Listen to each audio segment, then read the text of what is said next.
1 month and 16 days until the transfer window opens, and the journalists whose bread and butter is getting leaks from agents and sporting directors are really starting to get back into the swing of things. In this edition of Premier League Transfer Talk, I'll be bringing you all the news about potential incomings at Tottenham Hotspur, including reports of a transfer treasure trove being opened for a potential new centre-back. I'll also tell you the big rumours from the rest of the Premier League, including the big clubs circling around West Ham's most exciting player, and Manchester United and Woolwich Arsenal duking it out for a jet-heeled German winger.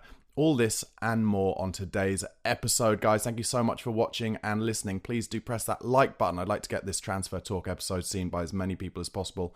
Also, do subscribe to my channel for daily Tottenham Hotspur and transfer content. Little square in the bottom right-hand corner. Just press that and subscribe if you're not already a subscriber. But let's get going with those news of potential Spurs incomings. And according to some reports, Tottenham have made a huge amount of money available to sign a new centre-half in January, which may not be a long way from the truth based on other rumours circulating this week that Spurs are in talks over a potential free transfer swoop for Bayer Leverkusen and Germany international Jonathan Tah. Now, I know what you're thinking.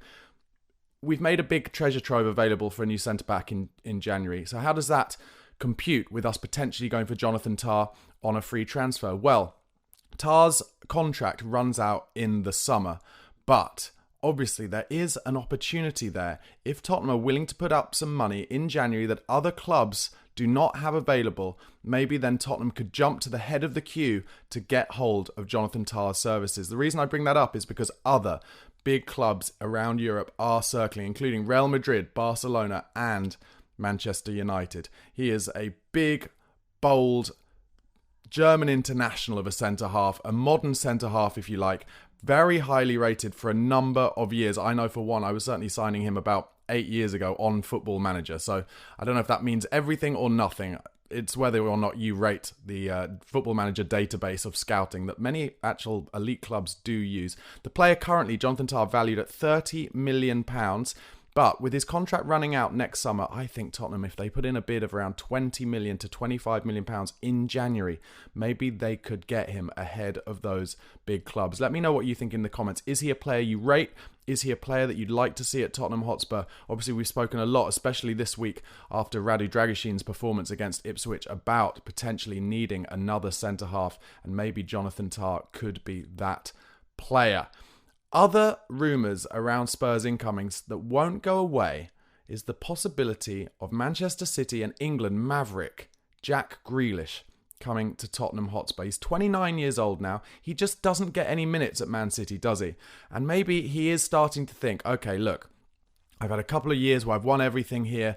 I've earned over 200 grand a week, and now it's time at 29 years old for me to play more football. And Spurs, of course, have had a long-standing interest in Jack Grealish, trying to buy him before he even made his name at Aston Villa, having seen his talent at a very young age. And we were that close to getting him before, unfortunately, Aston Villa, who looked like they were really needing to sell players at that point, they were bought out, and therefore they kept hold of their crown jewel. The thing about this one, although I would love to see Jack Grealish at Spurs, I love the way that he takes the ball in incredibly tight positions. He wins so many fouls just with a jink or a burst of pace or a drop of the shoulder. And I think it could benefit Spurs massively to win that many fouls in the opposition half. Opportunities to get balls into the box and improve our set-piece scoring ability. However, I've talked a lot on these videos since Ange Postecoglou has come in, since Scott Munn has come in, since Johan Lang has kind of built his recruitment side, about how Tottenham's strategy now, transfer-wise, is young, forward-thinking, hungry footballers who are going to grow as a squad and as a club together as we try and rise again to the peaks that we had, and hopefully more, under Maurizio Pochettino. And a Jack Grealish signing does not suit that, really. Like I said before, he's a player who's won everything. He's on huge wages that I don't think Tottenham would be willing to match, let alone go above.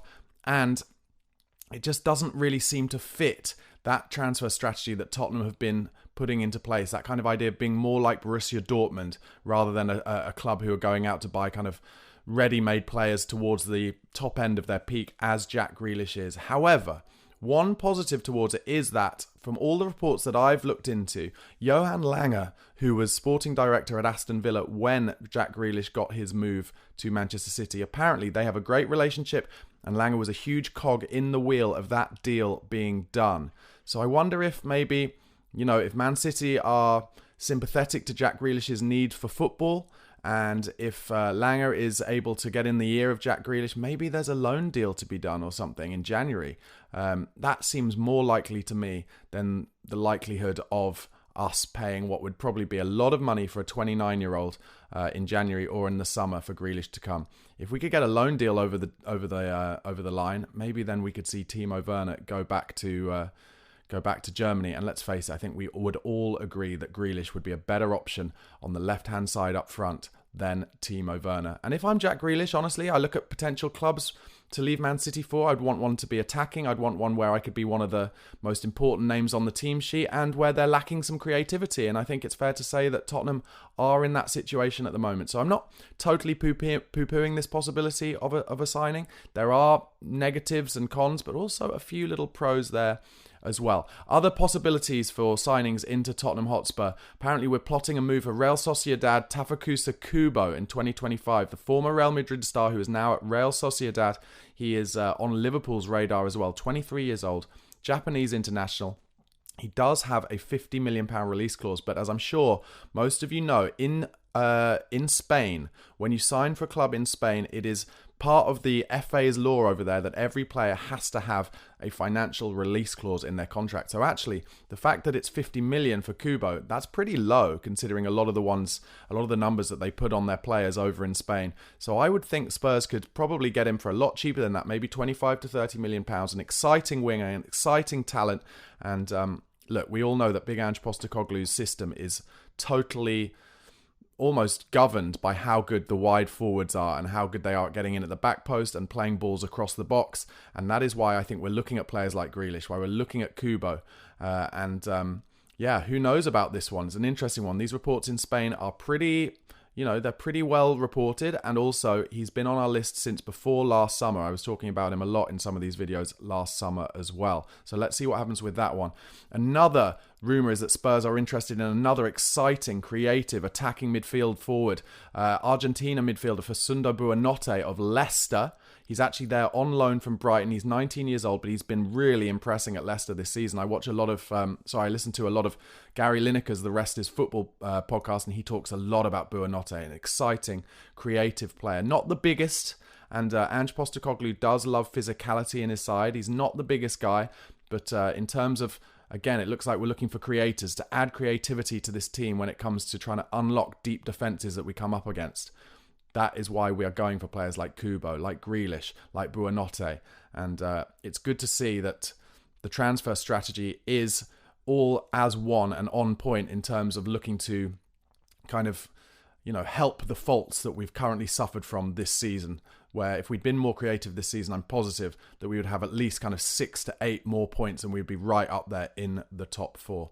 Another rumour that's come out just today is that Tottenham have got involved in their interest in Tariq Lamptey from Brighton. He's had a bad 18 months or so, hasn't he, since injury. He was absolutely explosive when he came on the scene a couple of years ago. He's a right back, of course. He's played for Brighton, having come from Chelsea, I think, originally. He's 24 years old now, and his contract is ending in the summer. Brighton might be motivated to sell him in January to avoid losing him on a free transfer. Everton also interested, apparently. My only worry with Lamptey is very quick, very talented, but he has not played a lot since his injury, so I'm not totally sure about that one. It would be a bit of a risk, but I guess if there's a possibility of getting him on a free in the summer, that is something that Lange, Munn and Levy would be interested in doing. Would you be interested in bringing Tariq Lamptey into the club? Let me know in the comments below. Let's have a discussion about it. Spurs are also ready to battle Chelsea for the signing of Bournemouth star Ilya Zabani. Bournemouth will sell him if a bid worth £50 million comes in, and Tottenham are adding him to their list. But as I've said many times before, if you're ever in a transfer battle with Chelsea, with the amount of transfer fees they're willing to pay, the amount of wages they are happy to pay on very young players and putting them on very long contracts. That would be very hard. But interesting to see the players that Spurs currently have on their list. Guys, before I go into the other Premier League transfer talk of the week, please do give this video a like. Please do subscribe to my channel for daily Tottenham and transfer content. And you can also become a subscriber. Only £1 a month really helps me to make this daily stuff for you. Let's start over at Old Trafford. Both Manchester United and Woolwich Arsenal are battling to sign former Manchester City winger Leroy Sane from Bayern Munich. He's 28 years old now. He's out of contract in the summer.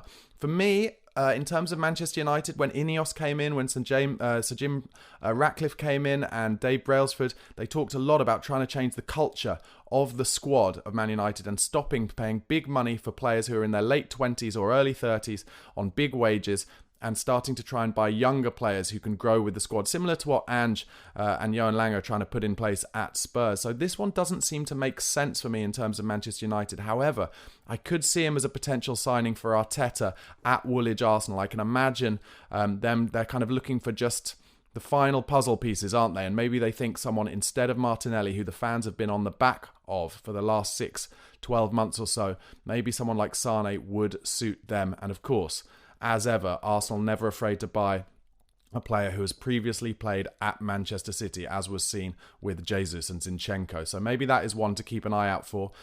Still at Man United, Joshua Zirkzee, who came in the summer, the 23-year-old, he hasn't really hit the ground running, and as a result, some Italian clubs, including Juventus, are interested in taking him on loan in January. United are also keen on signing Bournemouth's 21-year-old Hungarian left-back Milos Kerkez.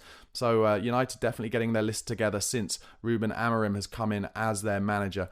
Over to the other side of the north and Anfield, Liverpool right-back Trent Alexander-Arnold is refusing to sign a new contract there. And I am very sure that unless something drastic happens in the next month or two, Trent will be playing as one of the Galacticos at Real Madrid by the summer. His contract runs out. He is refusing to sign new ones, and I think he has his heart set on a place in that Real Madrid squad alongside the likes of Bellingham and Mbappe and Vinicius Jr.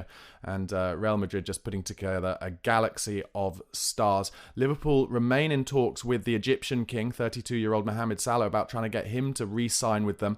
But he, I think, is weighing up his options too. And I do wonder whether a club like Barcelona or another big Spanish team, or maybe even Saudi Arabia, look to bring Salah in on a free transfer because his contract runs out in the summer. And maybe he's looking for one more big move. Or perhaps Liverpool aren't offering a contract that for him shows the loyalty deserved by his incredible form for them over the last, I don't know what it is, 7, 8 years. He's been absolutely brilliant for them, and they should be giving him a long-term contract with a pay rise. And if he doesn't feel like he's getting enough, then he deserves to get one more big move.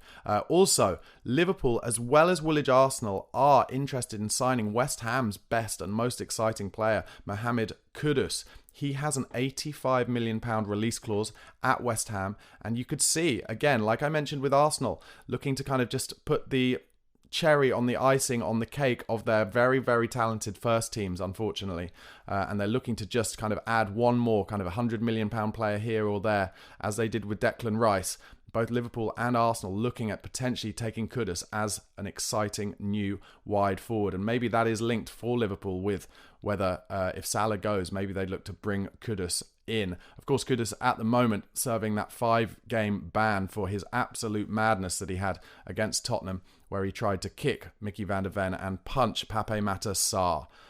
Meanwhile, still at Anfield, they are apparently not looking to offload their Italian summer signing Federico Chiesa. He's 27 years old, but he has been suffering from injuries for a long time and hasn't really played much for Liverpool, maybe a couple of substitute appearances in Europe at the most. But some Italian clubs circling, hoping to maybe get him in January, but Liverpool trying to hold firm and get him fit for them. They are also, Liverpool, considering a move for in-form PSV Eindhoven striker Ricardo Pepi, the 21-year-old American international wanted by other clubs across Europe, including Bayern Munich, Borussia Dortmund and Atletico Madrid. That's one that you could see happening for Liverpool because, of course, Arne Slot will know him really well from the Dutch league. Over to Pep Guardiola and Manchester City, and he's weighing up a move for Bayer Leverkusen's Netherlands defender Jeremy Frimpong. Frimpong still only 23, and of course Leverkusen, maybe it's the Rats leaving the sinking ship, because if Jonathan Tah is going to leave and Frimpong is going to leave, that's going to leave them very light at centre half. And rumours coming out this week that Xabi Alonso has already decided to leave Leverkusen this summer and may well be going to Real Madrid to take over from Carlo Ancelotti, who has been talking for a couple of years now about his desire to manage an international team, and that may well be the Brazilian international side. That would be pretty exciting, wouldn't it? Manchester City also interested in AC Milan and French international goalkeeper Mike Maignan, who's 29 years old. And this is interesting, isn't it? Because in the summer, Ederson was very tempted to leave Manchester City, and I was saying at the time, if Ederson were to leave, then I could not see Manchester City winning the Premier League again this season. Well, they've had a terrible start, haven't they? They've lost 4 in a row, and they have one of their bogey sides, Tottenham Hotspur Football Club, coming to the Etihad next Saturday. And maybe Ederson is already kind of eyeing up his move again. Saudi Arabia were looking to take him, and Manchester City, as a result, are looking at the excellent, I think, French international keeper Mike Maignan. He took over as number 1 from Hugo Lloris in the French national side. An amazing shot stopper, excellent distributor of the ball. I would say he's kind of, for me, only on a par with Guillermo Vicario in terms of his coming for crosses and set pieces, his commanding of his area. But other than that, he really is a top quality goalkeeper, and that is why Manchester City are looking at them. Over at Chelsea, some talk that Chelsea striker Christopher Nkunku, who is 26 now and is not getting a great deal of game time for Chelsea, Manchester United are interested in bringing him to Old Trafford. They've obviously only got Rasmus Højlund up front, really, and are looking to bring in another striker. And apparently Nkunku is interested in that move. I think that would be a very difficult one to get done. Nkunku must be on a very long contract, getting paid a lot. He really reminds me of kind of like a better built Jermaine Defoe in terms of his movement and his finishing. Really good finisher. I really like him. He's a bit of a brute. But he's not getting the game time at Chelsea. Maresca really choosing Nicholas Jackson ahead of him. And Jackson has had a better start to this season than I expected. Certainly better than last season. So that's why you could imagine Nkunku having slightly itchy feet for a move. And if Man United could come up with a fee that Chelsea would be happy with, maybe you could see that one happening. Chelsea never afraid to sell or buy from their direct rivals, other than certainly down the last 20 years, Tottenham Hotspur. Chelsea also apparently among a number of clubs interested in Benfica's Portuguese centre-half Thomas Araujo, along with Newcastle and Crystal Palace. Crystal Palace, meanwhile, have approached Chelsea over getting Mykhailo Mudryk on loan in January. That would probably suit all parties, I would have thought. Mudryk needs more games. He scored a good goal in the Conference League the other week, didn't he? But he doesn't get enough minutes on the pitch, certainly in the Premier League. They are paying him absolutely up the wazoo because they gazumped Arsenal, who wanted to pay £80 million for him. Well, Chelsea gazumped them and paid him probably upwards of £150,000 a week or more in wages, and he's on a massive 8-year contract. So Chelsea are going to need him to get games so that he kind of tries to improve his form and can possibly give them some kind of help down the years of his 8-year contract, or so they can try and get some money, some return on their investment if they choose to sell him. Newcastle United Chiefs remain confident about Swedish international striker Alexander Isak's future at the club, despite his contract not being renewed. He's not re-signing at the moment. Apparently, some claims that the 25-year-old is unsettled at the club. Isak, for me, is one of the few great number 9s still around, not only in the Premier League, but also in Europe. So if there was any possibility of getting him out of Newcastle, I know a lot of clubs would be very, very, very interested in signing him. Certainly the likes of Arsenal. I know that Spurs were interested in him in the summer, but there was no way they could afford what Newcastle were quoting. Meanwhile, back to Woolwich Arsenal. They are monitoring Real Sociedad and Spanish international Martin Zubimendi's situation. Manchester City also interested, but apparently, after him having turned down a move to Liverpool in the summer at the last minute, deciding to stay at Real Sociedad, he regrets that and now is keen on a move to the Premier League, and perhaps Woolwich Arsenal is a most viable destination for him. They have just signed, of course, Mikel Merino, haven't they, in central midfield, and they've got quite a few options there with Declan Rice and Thomas Partey and stuff. So let's see what happens there. And then finally, we could not end a transfer talk episode without talking about France international and now free agent Paul Pogba, who, if you've lost out on this story down the last few months, he was banned for a massive amount of time for drug taking, for doping, steroid abuse, and he has since had his ban shortened so much that he is now available to play, I think, from next year, and Juventus and him have severed ties. So he is a free agent and he could join a Premier League club. He could join any club. Would you have him at the club you support? Do you think Paul Pogba is the kind of player who would improve your team or your squad? For me, As a Tottenham fan, I wouldn't want to see him at Spurs because I've just seen too many games where he jogs about. He thinks he's the big man, he's the big I am. He's undoubtedly an incredibly talented player, but does he have the motivation and the drive and the ambition to really make the most of that talent? He hasn't done so far as far as I'm concerned. He's 31 years old now. The only possible change would be if he thought his career had gone and now he's got another opportunity, so he's determined to kind of snatch that last chance with both hands. If he could prove that, he would be an unbelievable free transfer for somebody. But it'd be interesting to see who would be willing to take a risk on him. I'm pretty sure it won't be Manchester United, but will any other Premier League clubs come in for him? Let me know in the comments where you think Paul Pogba will end up, guys. Thank you so much for watching this episode of Transfer Talk. Please do give the video a like. Please do subscribe to my channel for daily transfer and Tottenham Hotspur content. And please do come to Spotify and Apple Podcasts. You can hear me every day there. Just type in the Spurred On podcast and you can listen to these episodes while you're running or driving or just out having a walk or walking your dog or something lovely like that. Have a great weekend, guys. Cheers.